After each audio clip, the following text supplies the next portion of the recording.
Então eu quero compartilhar com você o Salmo de número 128, que diz assim: como é feliz quem teme o Senhor, quem anda em seus caminhos.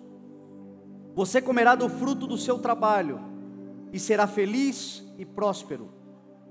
Sua mulher será como uma videira frutífera em sua casa. Seus filhos serão como brotos de oliveira ao redor da sua mesa. Assim será abençoado o homem que teme o Senhor. Amém? Pai, nós te damos louvor e honra, Senhor, pela tua palavra, pelo teu amor, pela tua fidelidade e pela tua graça de nos trazer aqui, de nos colocar neste lugar e compartilhar do teu coração conosco. A tua palavra, Senhor, é o teu coração se revelando ao nosso, é o teu Espírito sondando o nosso, preparando-nos, Senhor, para viver uma vida abençoada nesta terra, protegidos nessa terra e sobretudo, Senhor, resguardados até o dia em que o Senhor Jesus Cristo voltará para nos buscar como tua igreja, como teu povo, como povo separado e escolhido pelo Senhor, mediante o teu sacrifício na cruz do Calvário. Obrigado, Senhor, por esta noite, por essa oportunidade. Abençoa cada família, que os corações aqui estejam abertos, que a tua multiforme graça seja distribuída nesta noite, que cada um aqui entenda, Senhor, qual é a tua vontade para a sua própria vida, para a sua casa, para a nossa nação, em nome de Jesus. Amém, graças a Deus, amém? Você está atento, você vai perceber que eu estou com a palavra nação, né, no coração. Já falei algumas vezes aqui e isso é impelido pelo Espírito. Nós estamos vendo, e eu vou para além de nação, eu vou para um contexto mundial. Nós estamos vendo uma guerra acontecendo, uma guerra espiritual sendo travada. E a gente percebe nesta guerra que ela é sobretudo moral, ética. É uma guerra de valores, é uma guerra de princípios, onde valores essenciais para a subsistência da humanidade estão sendo terrivelmente atacados. Se você estudar a história da humanidade, você vai perceber que grandes sociedades do passado, povos do passado, que foram destruídos, que foram dizimados, a razão da destruição sempre foi moral, sempre foi ética, sempre foi de quebra de valores essenciais para a vida na terra, a subsistência na terra.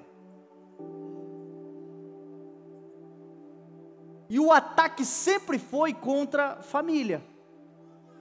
Destruição do modelo criado por Deus.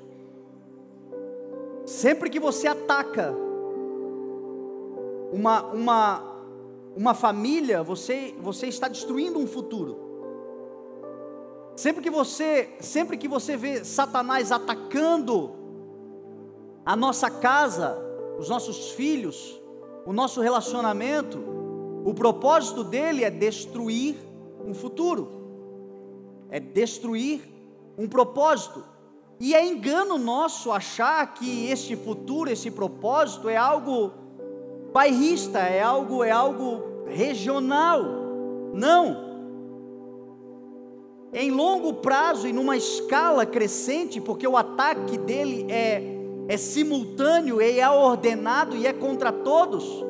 Se eu perguntar aqui quem sofreu ataque nos últimos dias na sua casa, na sua família, eu tenho certeza que a maioria das pessoas vão levantar a mão. E provavelmente isso aconteceu num mesmo período.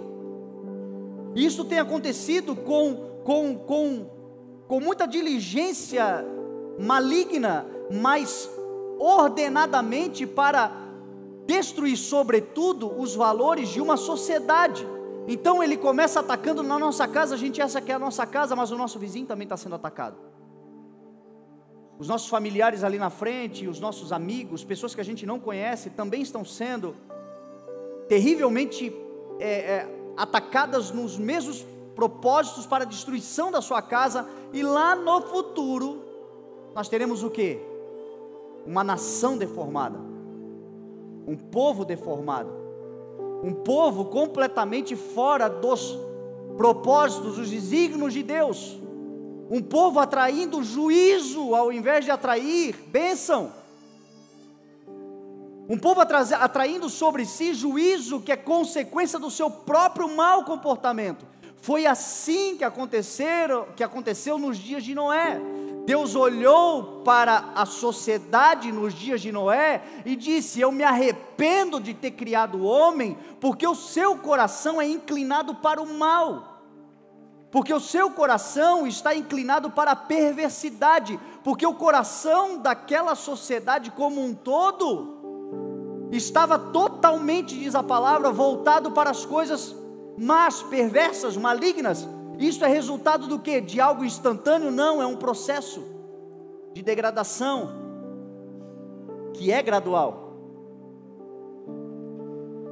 Até que Deus olhou para a sociedade dos dias de Noé e disse: eu me arrependo. Só que o que me alegra é saber que a Noé Deus mostrou benevolência, porque Deus viu em Noé justiça e integridade, de um homem que mesmo estando naquela sociedade corrompida, o seu coração não se corrompeu porque estava em Deus. A Bíblia vai dizer que a Ló, Deus também mostrou benevolência, porque mesmo estando numa sociedade Sodoma e Gomorra, totalmente corrompida, ele não se conformava com aquilo. Assim será com a nossa casa também, em nome de Jesus. Jesus disse que a nossa sociedade é semelhante aos dias de Noé, que o tempo que nós vivemos, que antecede a volta de Jesus, será semelhante. São tempos de adversidade, são tempos de perversidade, são tempos de coisas malignas acontecendo, de coisas absurdas, que a gente olha e pensa: como é que pode alguém defender uma ideia dessa? Como é que pode alguém defender uma ideologia desta? Como é que pode homens e mulheres que estão sofrendo por conta de toda a injustiça, mas não se conformam? Deixa eu dizer uma coisa para você: a sua casa será protegida do caos, a sua família será protegida do caos, a tua família não será abalada pela destruição, pelos males. Quando nós olhamos e nós vemos hoje no governo da nossa nação, líderes, políticos, autoridades, juízes, homens que têm na sua mão a caneta, o poder de mudar a história de uma nação, e que podem favorecer e proteger, quando você vê eles degradando ainda mais, trabalhando ainda mais para que os valores conquistados pela fidelidade, pelo temor a Deus, comecem a ser corrompidos, você vê isso e você xinga, e você fala, e você se revolta, e você fica indignado. Mas para pensar, esses homens de 70, de 80, de 60, um dia foram meninos, um dia foram crianças, um dia deveriam estar num seio familiar, onde a palavra do Senhor sendo pregada, se cumpriria uma verdade que ela é indestrutível. Ensina o menino no caminho que ele deve andar, e quando ele crescer ele não se desviará dele. Não importa se será um juiz, se será um político, se será um governador, se será um prefeito, se será um vereador, se será um professor, não importa o que ele escolherá para a sua vida, se lá na célula máter, se lá na casa dele, ele foi instruído nos caminhos do Senhor, quando ele chegar naquele dia, naquele lugar, ele pode até ser tentado, mas aqui dentro ele tem uma luz acesa, dizendo: ei, o caminho é outro. E se nós construirmos, meu irmão, a mudança da nossa história, a mudança da nossa sociedade, a mudança pelo menos, se não o global, porque existe uma palavra profética sendo liberada, existe uma palavra que não voltará vazia. Às vezes a igreja acha que Jesus voltará quando nós estivermos compartilhando flores. Não, Jesus voltará num tempo de caos, só que esse caos não precisa alcançar a tua casa, esse caos não vai tocar os teus filhos, esse caos não vai destruir a tua família, porque na tua família a palavra do Senhor é a base de todas as coisas. Então os teus filhos governarão com justiça. Você como um empresário, eu como um pastor, o outro irmão como um político, eu não sei aonde o Senhor vai nos levar, mas que a palavra de Deus seja a base, meu irmão, para nos colocar na direção certa. E quando o Senhor olhar para a terra e Jesus se manifestar na terra, a nós e a nossa casa, Ele mostrará benevolência, porque a palavra de Deus diz: quando nós cremos no Senhor, nós e a nossa casa seremos salvos. E o que nos leva então a viver isto? A palavra. Não existe outra saída. O que vai nos levar a desfrutar, a viver protegidos no ambiente que está aí. Meu irmão, sabe o que eu oro? Eu oro porque o Senhor, já nas próximas eleições, coloque lá uma Câmara de Vereadores de homens tementes a Deus, um prefeito que teme a Deus. Você já pensou nisso? Nos governos, nos lugares de decisão, nós carregamos essa palavra, nós precisamos crer nessa palavra. Eu colocarei vocês como cabeça.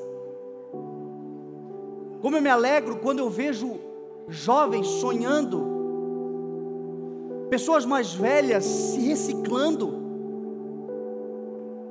acreditando que o Senhor é com elas e crendo que essa promessa é para todos nós, porque é uma forma de nós influenciarmos, é uma forma de nós mudarmos a cultura, é uma forma de nós protegermos, se não todos, o maior número possível de pessoas.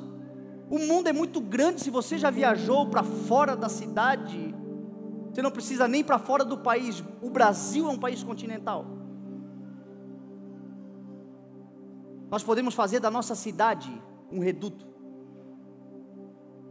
Eu creio muito nisso, eu tenho orado por isso diligentemente, que Itajaí seja um berço de avivamento, que as pessoas venham do mundo inteiro aqui para saber o que acontece nessa cidade, e quando eles chegarem aqui, meu irmão, o avivamento não é avivamento de mala, o avivamento não é avivamento de barulho, o avivamento não é um avivamento simplesmente de emoção no culto. O avivamento será um avivamento de uma sociedade que serve ao Senhor, de um povo que serve ao Senhor, de famílias fortes servindo ao Senhor, famílias onde o Senhor brilha a sua luz na nossa casa, onde o reino de Deus está estabelecido, onde o governo é justo, onde os pobres são acolhidos, e tudo isso por valores que a palavra de Deus ensina.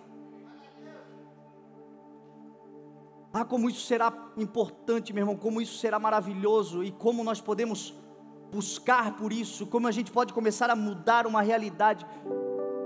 Se você pegar a história dos grandes avivamentos que aconteceram, porque a Bíblia conta Atos 2, mas ao longo da história, vários outros avivamentos aconteceram, e todos eles em cenários caóticos,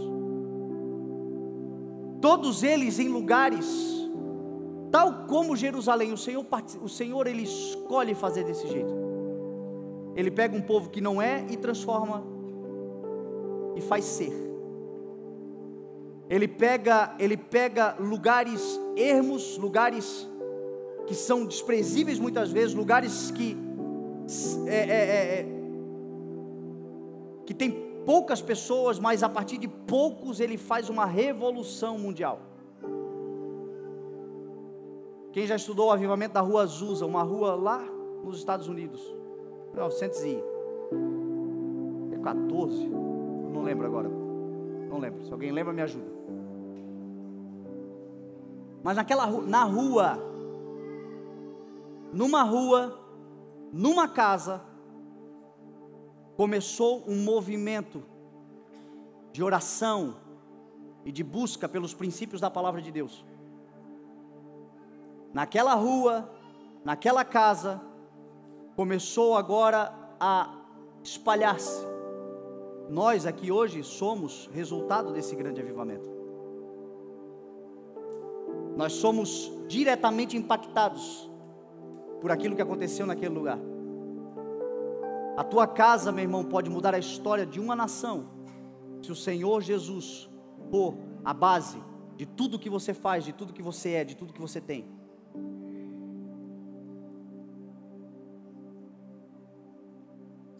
Se nós crermos no Senhor, meu irmão, o Senhor pode fazer coisas extraordinárias.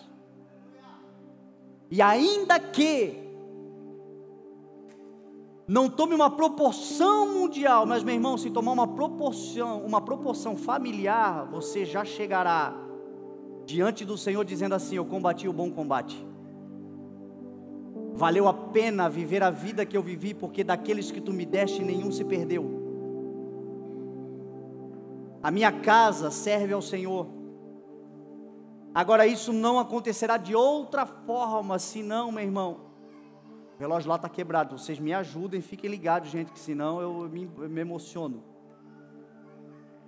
Não acontecerá de outra forma, senão pela palavra. É pela palavra que as coisas acontecem. Lá no retiro, o pastor brincava, o pastor Antônio Lemos, conheci ele no retiro. E louva a Deus pela vida do Fernando e da Vanessa, que escolheram esse casal para estar conosco. Eles são pastores na Assembleia de Deus em Florianópolis, mas a sua esposa, por uma jesuicidência, se converteu no CI há 25 anos atrás. Veio lá de Blumenau num culto com uma amiga, e naquele culto ela aceitou a Jesus, se converteu, e olha o que Deus faz. Passado muito tempo, ele, o clássico filho do pastor,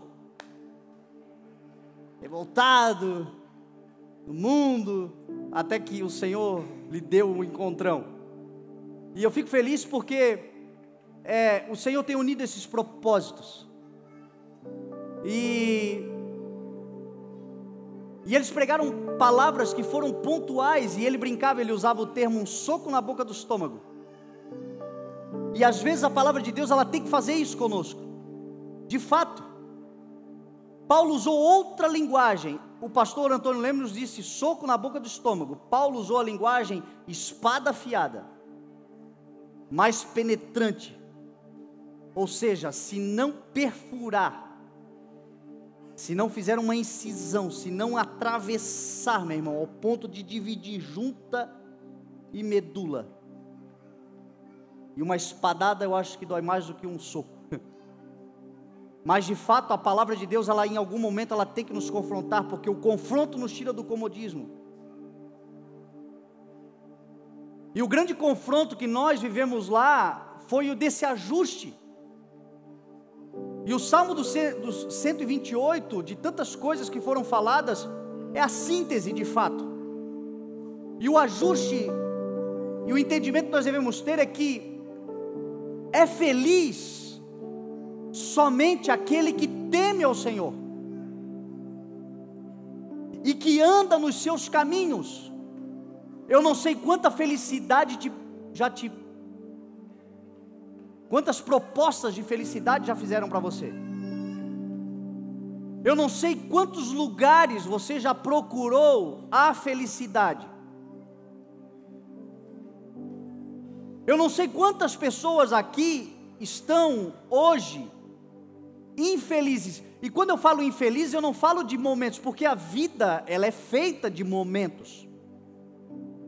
Tem dia de felicidade, tem dia de tristeza, tem dia de choro, tem dia de alegria. Mas a questão não é um estado momentâneo, mas um estado de espírito. Tem gente que desfruta de muitos momentos de felicidade, tem poder aquisitivo. Ele vai lá, ele compra um carro 0 quilômetro, uau! E ele anda 3 meses, daqui a pouco, ele pode viajar, ela pode ir no shopping, e as sacolas tem que ter alguém para carregar. E de fato essas coisas proporcionam. Dizer que não proporcionam momentos de felicidade é uma mentira. O poder aquisitivo, a saúde que desfruta, proporciona. Porém, você sabe disso, isso já é. Você sabe que existem pessoas que não têm falta de absolutamente nada do que a terra pode oferecer, mas o seu estado de espírito é um estado lastimável.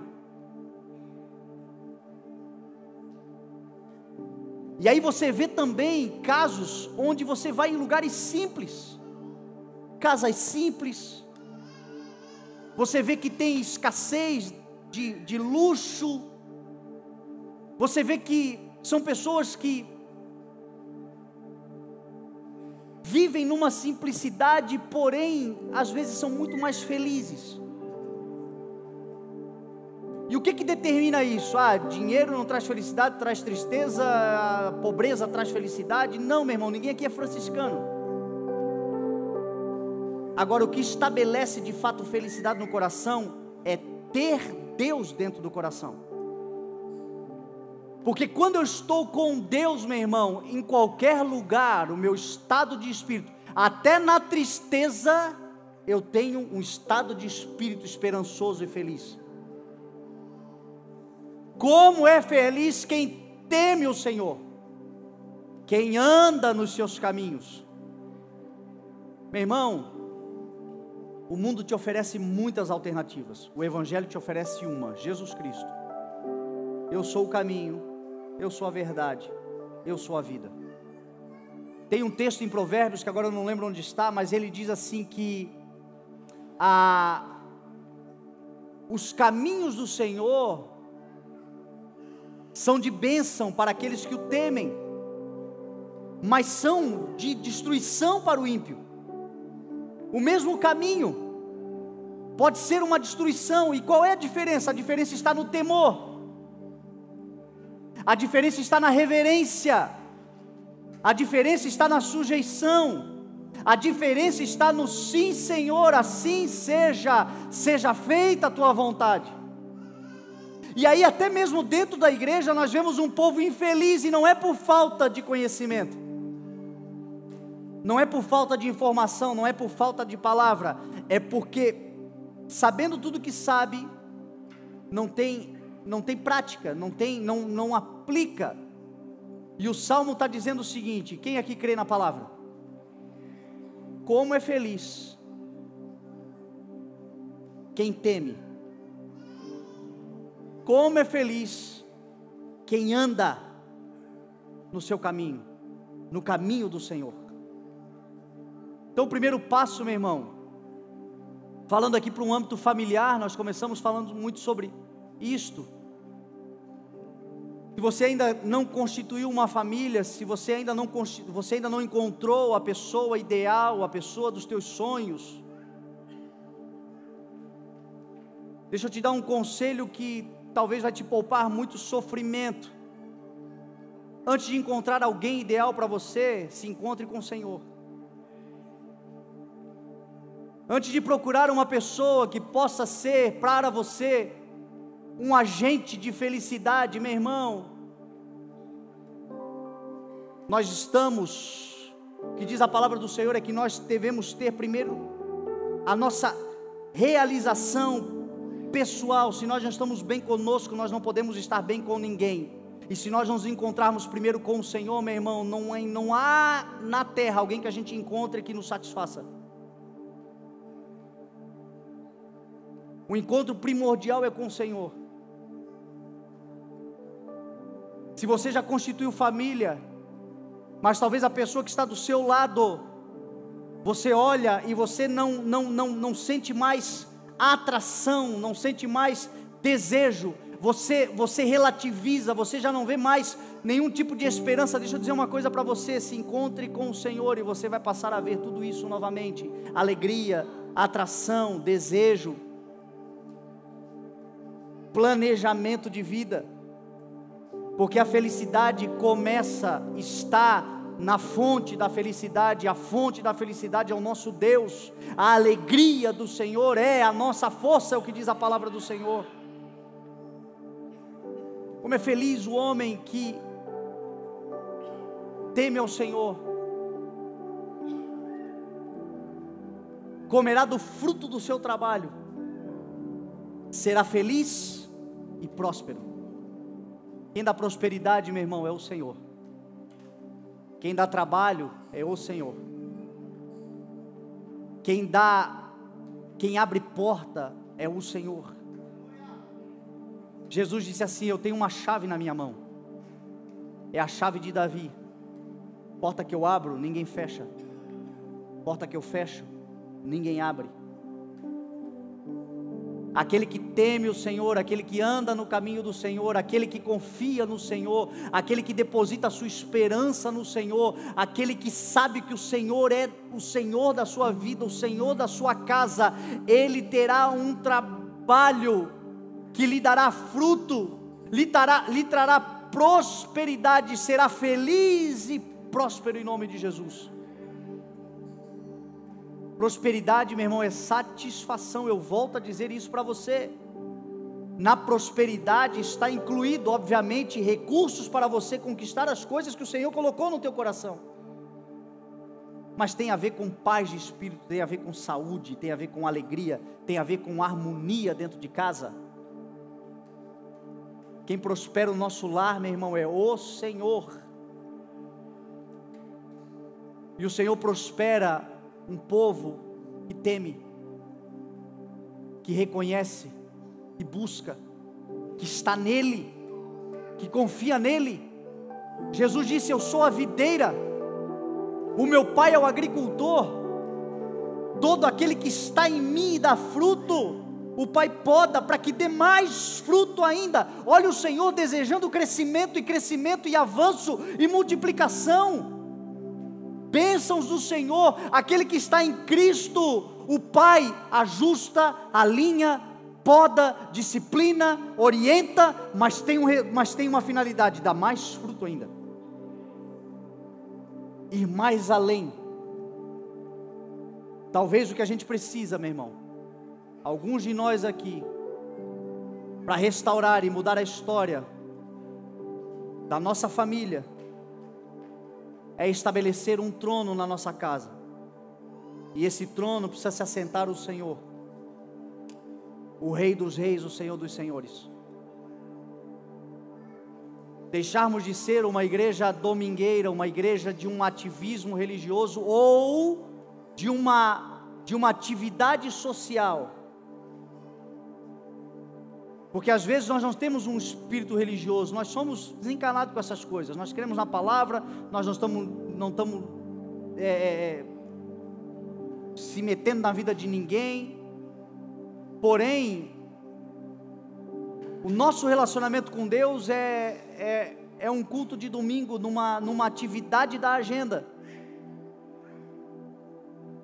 E na palavra de Deus, os grandes avivamentos que nós vemos na palavra e na história, é resultado de uma igreja que priorizava a Deus. Era resultado de uma igreja que na sua casa, o poder da igreja não nasceu no templo, o poder da igreja nasceu na casa. Senhor, queremos o teu poder, Senhor, queremos ver o Senhor fazer coisas extraordinárias. Eu creio que chegará um dia que paralíticos levantarão no nosso meio, cegos enxergarão, pessoas completamente perdidas serão transformadas instantaneamente. Eu creio num poder absurdo que será falado e nos botecos da cidade. Ao invés de falar de jogo do Marcílio, cadê os marcilistas aí? Vocês estão felizes, né? Glória a Deus, vocês hoje tem que ser mais alto do que o Vaicílio, hein? Eu creio num dia em que a igreja será comentada pelas cidades. Mas esse poder vai começar na casa. E quando se unirem as casas, meu irmão, aí é que explode e o bagulho fica doido. Mas tem que começar na casa. Às vezes a gente pergunta: Senhor, que frieza, e que culto pesado, e que faz tempo que eu não te sinto. Mas é que a gente entra na porta achando que sentir Deus é uma senhazinha que a gente pega. Não, meu irmão, Deus é tudo, em todos, o tempo todo e eternamente. Deus é Deus de todo dia, Deus é Deus de todo momento. Deus é um Deus de prioridade, Deus é um Deus de devocional, Deus é um Deus de habitação. Deus não é um Deus de visitação, Deus é um Deus de habitação. Aquele que habita não é aquele que visita, não é aquele que frequenta, é aquele que habita no esconderijo do Altíssimo, a sombra do Onipotente ele descansará. Nós somos habitação, casa. Meu irmão, você tem restrições na sua casa? Você tem restrições de acesso? Tem algum quarto da tua casa que você entra só na segunda-feira? Não, aqui é só a segunda. Esse aqui, esse banheiro é só na terça. Não, meu irmão. Você na tua casa tem liberdade para entrar. As portas, elas te dão acesso. O Espírito de Deus quer ter liberdade para entrar nos nossos lares, todo dia, todo tempo. Que se voltem a fazer coisas simples, como uma oração na mesa. Senhor, pelo alimento nós te damos graça. Isso faz uma diferença. Quando você vê Jesus nas casas, você vê Jesus fazendo vigília nas casas, você vê? Não, Jesus quando fazia vigília se retirava, ia para um lugar solitário, ficava lá sozinho. Você vê Jesus nas casas fazendo coisas simples, mas que mudavam o ambiente das casas onde ele estava. Pegando o pão, partia e dava graças. Coisas simples que Satanás tirou de dentro dos nossos lares.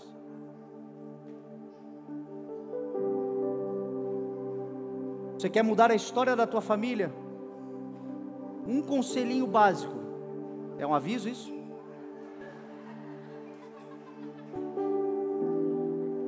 Faça algo simples. Coloca algo simples na rotina da tua casa. Todos os dias. Refeição, todo mundo na mesa. Deem graças ao Senhor e conversem. Você vai ver que em pouco tempo, talvez a rebeldia desse filho que só quer atenção vai começar a cair por terra. Talvez essa esposa que está agoniada, porque elas precisam falar pelo menos umas 2.000 palavras a mais do que nós. E ela não tem com quem falar, e na mesa, deixa ela falar, meu irmão. Vai comendo,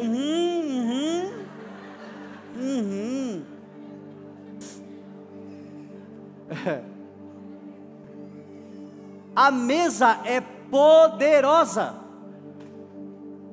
A mesa é coisa de Deus. E o diabo está tirando o valor da mesa das nossas casas. A gratidão. O pastor Antônio Lemos falou algo que é poderosíssimo, que é especial para nós homens. Ele estava fazendo uma analogia que quando Eva foi criada, a primeira pessoa que ela viu não foi Deus, foi Adão. E ela viu Adão aonde? Na presença de Deus. Isso é poderoso.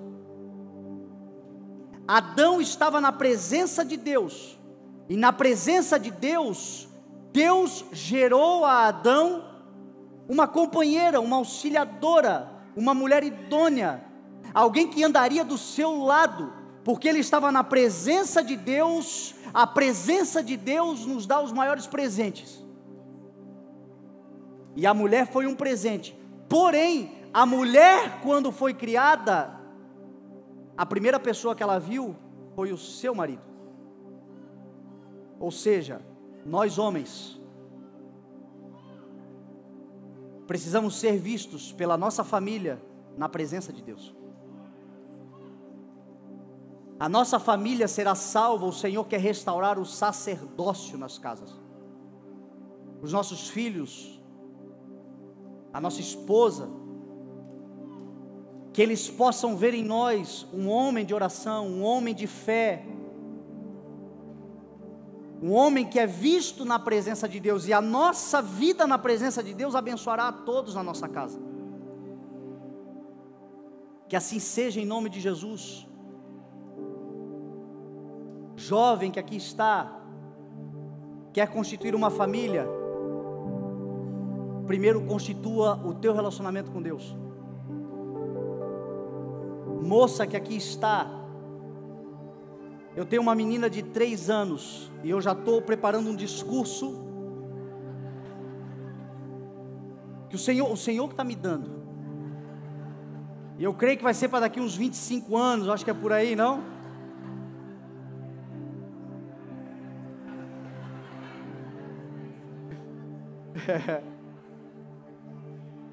Mas eu tenho algo que eu quero dizer para minha filha, e eu quero falar para as moças dessa igreja, como eu falarei para minha filha. Moça, se o menino que você está encantada por ele, estuda mais a sua bunda e as suas curvas, do que os livros, e principalmente a palavra de Deus, ele vai te fazer sofrer.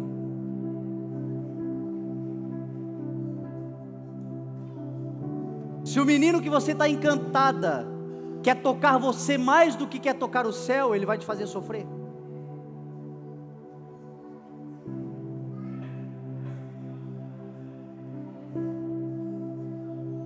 Tem gente escandalizada. Anota aí, bota no Instagram e as meninas aí, bota lá, bota o que eu falei no Instagram.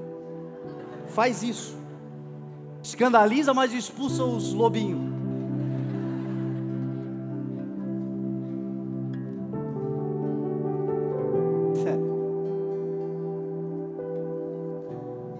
Busquem, pois, em primeiro lugar o reino de Deus.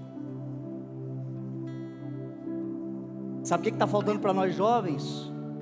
Mais vigílias, mais encontros de oração e menos encontros de azaração. Não que isso não acontecerá, isso faz parte da natureza humana, os encontros, a formação de famílias, vai surgir sim por atração, mas em primeiro lugar o Senhor.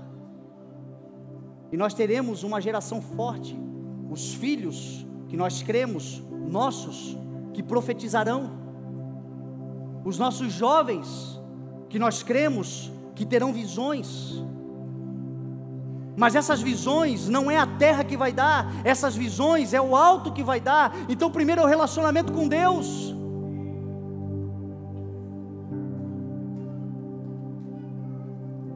Que o Senhor levante nessa igreja jovens fortes,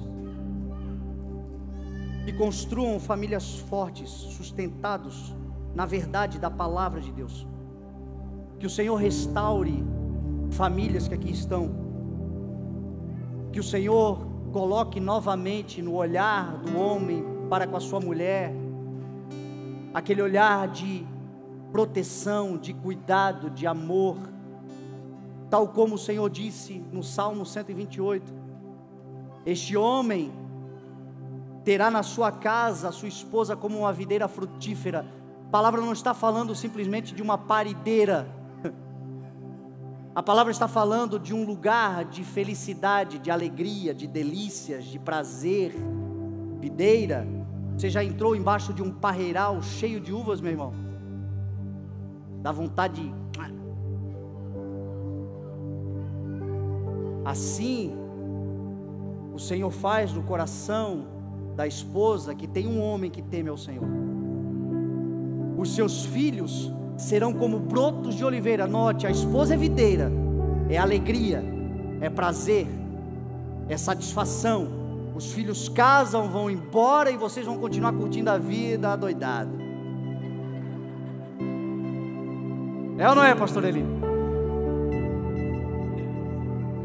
Assim será na minha casa, em nome de Jesus. A Bela lá nos 30 e pouco, quando casar, é a última que vai. Nós vamos curtir a vida, né, amor? Agora os filhos, a palavra de Deus fala que serão como brotos de oliveira. A oliveira é símbolo de unção, é símbolo de poder de Deus, é símbolo de Espírito Santo de Deus, é símbolo de relacionamento com Deus, porque nós, pais, vamos temer. Os nossos filhos serão tremendamente usados serão como flechas, vão mais longe do que nós vamos apontá-los em nome de Jesus. Satanás não vai destruir a tua casa, Satanás não vai destruir os teus filhos, Satanás não vai destruir a tua família. A tua casa servirá ao Senhor, os teus filhos serão como brotos de oliveira, cheio de unção e poder do Espírito de Deus na sua geração.